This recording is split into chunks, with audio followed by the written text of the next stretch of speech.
Salut, c'est Trado, content de vous retrouver pour la mise à jour de l'indice parisien et c'est Visiomed qui m'a été le plus souvent demandé par mail ce soir. On va commencer par le coin des fondamentaux et franchement, hein, c'est très bien.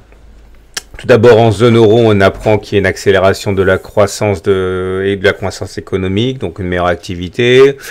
Aux États-Unis, pareil, accélération de l'indice d'activité, mais aussi hausse des ventes de logements, bien au-dessus du consensus, hein, ce qui montre bien la santé de l'économie américaine. Et en plus, des espoirs d'accord entre la Grèce et l'Eurogroupe au plus tard lundi, eh bien, font souffler un vent d'optimisme sur la bourse de Paris et un peu partout en Europe, à part à Londres. Donc tout ça, c'est très bien. Et on se retrouve avec une séance eh bien très bonne, hein, avec 0,7%. Et surtout, ça nous permet de montrer la validité des repères d'hier. Hier, on expliquait qu'on avait un harami baissier. Mais ce harami baissier ne devait pas eh bien, alimenter trop de craintes. Je vous rappelle ce que c'est que le harami baissier. Harami baissier, bougie 1, corps vert. Bougie 2, corps rouge, avec le rouge inclus dans le vert. Mais on a également vu que, étant donné qu'on avait une mèche basse très très haute, il fallait vraiment se départir de tout pessimisme dans ce harami baissier. Et effectivement, aujourd'hui, on termine avec une hausse de 0,7%. Il est très important toujours d'analyser les chandeliers japonais et de ne pas s'emporter dans l'interprétation qu'on pourrait en faire. Et en l'occurrence, aujourd'hui, on a une contre-attaque de très belle facture avec un avalement haussier. Alors, de quoi s'agit-il? L'avalement haussier, c'est une combinaison à deux bougies. Hein. J'ai fait un e-book là-dessus. Vous avez un premier bougie avec une première bougie avec un corps rouge. Et la deuxième bougie va en fait englober la bougie précédente. Mais on s'intéresse uniquement au corps, hein, pas aux mèches. Donc en fait, c'est le contraire du harami baissier. Vous avez corps rouge sur bougie 1 et corps vert sur bougie 2 qui englobe la bougie 1. Et il faut savoir que on a 2 chances sur 3 d'aller plus haut à court terme. Autrement dit, les chances pour qu'on ait fait le plus haut suite à un bougie comme ça sont très très faibles. Et ça fonctionne d'autant mieux qu'on est déjà en tendance haussière. Regardez un exemple ici. Bougie rouge 1, bougie 2 verte. Et hop, derrière, on a une hausse. Autre exemple ici, bougie rouge 1, bougie verte 2, et derrière, on fait un plus haut. Donc, les chances pour qu'on ait fait les plus hauts sont vraiment minces sur le CAC. Et regardez, hein. Alors, c'est pas une formidable séquence, hein, puisque pour bien faire, il aurait mieux valu qu'il n'y ait pas de mèche haute ou que cette mèche haute eût été plus ténue, hein, puisque les mèches hautes, ça veut dire qu'on termine plus loin que les plus hauts du jour. Donc c'est pas mal, mais c'est pas parfait. Hein. Encore une fois, il aurait mieux valu qu'il n'y ait pas de mèche haute, mais c'est quand même un avalement haussier. Regardez également, une fois de plus, hein, les miracles réalisés par la Tenkan du système Ishimoku. On est venu chercher la Tenkan et une fois de plus, elle a servi de base de support. On a bien rebondi sur la Tenkan. Et il semble qu'on soit en train de constituer ici une résistance, hein, sur les plus hauts du jour qui correspondent grosso modo au plus haut du 20 mars aussi. Hein. Donc il y a de chances pour qu'on ait une résistance importante difficile à passer. Remarquez également le travail de l'oblique ici. On avait une oblique ici que j'ai signalée hier et j'avais dressé une oblique également, je ne me rappelle plus si c'est sur le stochastique ou le RSI, je ne m'en souviens plus, mais en tout cas, tant qu'on n'a pas les deux qui cassent en même temps, il n'y a pas trop de soucis à se faire. Là, elle est toujours active, cette oblique, donc elle n'a pas été cassée. Par contre, là, elle a été cassée sur le CAC, mais c'était pour mieux la réintégrer ensuite. Donc, on a cassé dès l'ouverture et finalement, on a gravi au point de finir au-dessus de l'oblique. Donc, finalement, on peut l'enlever, cette oblique, puisqu'elle a été trop bafouée. Hein, mais en tout cas, elle a bien joué son rôle en clôture, puisqu'on clôture bien au-dessus. Hein. Je vais réajuster sans doute demain quelque chose de cet ordre-là. Ok, on verra ça plus tard, demain. Autrement, augmentation des volumes, c'est toujours bien quand il y a une augmentation des volumes sur une augmentation des cours, ça veut dire qu'il y a du répondant derrière. Le CCI n'a pas changé son discours, hein, il dit toujours qu'il ne faut pas spéculer à la baisse parce qu'on est au-dessus de 100. ce niveau aussi, c'est intéressant. Le momentum est toujours positif, ça veut dire qu'on n'a pas de signal baissier particulier, la pression est toujours haussière, ce qui me permet donc de contextualiser, de relativiser sur le MACD le fait que le signal soit, le MACD soit en dessous de son signal, tant qu'on n'a pas le déclencheur du momentum, de toute manière, c'est pas dangereux. Et comme je l'ai dit, le stochastique est toujours au-dessus de 80 dans sa zone de surachat, la zone où on n'est pas censé spéculer à la baisse. Et tout ça nous donne donc une belle hausse de 0,7%. Voilà. Avant de terminer, je vous invite à, parce que j'ai reçu pas mal de mails par rapport à ça, si vous voulez vous inscrire au webinaire de demain, ok, c'est ici, vous allez là dans mes webinaires, et dans mes webinaires, eh bien, vous cliquez ici pour vous inscrire, c'est gratuit, c'est demain soir, c'est de 21h à 22h, et c'est sur les Bollinger, hein. Il y a vraiment beaucoup d'inscrits, à mon avis, ça va être un des hits de 2015 en termes de Webi.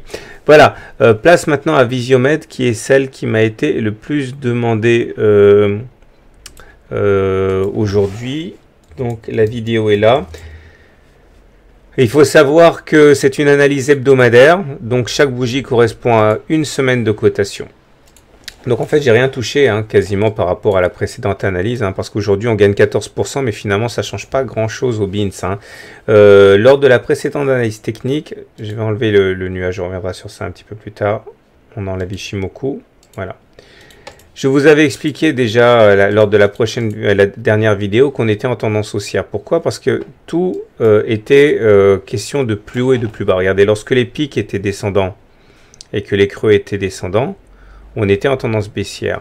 Mais à partir de décembre 2014, on a commencé à inscrire des hauts, c'est-à-dire des pics ascendants. Et puisqu'on inscrit des pics ascendants, on est en tendance haussière, d'autant que les creux sont ascendants aussi. C'est-à-dire que même si actuellement on a quand même bien souffert sur Visiomed en allant chercher les 3,45, il demeure que pour l'instant, c'est au moment où je parle, on est toujours dans une situation de pic ascendant et de creux ascendant. Et tant que les pics et les creux sont ascendants, on est en tendance haussière. Vous aurez compris qu'on peut même aller chercher plus bas. Tant qu'on maintient cette configuration de pic et de creux ascendant, on est en tendance haussière au regard du système de dos. Alors maintenant, si on regarde le système, ça je vais enlever, ça ne nous sert pas à grand chose pour le moment.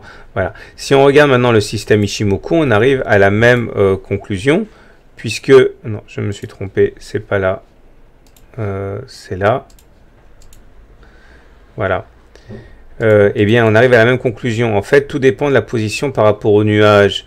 Quand on était en dessous du nuage, c'est là qu'on a basculé sous le nuage, on était en situation de grande vulnérabilité baissière. On a tenté de repasser au-dessus du nuage, mais sans succès sur cette période-là.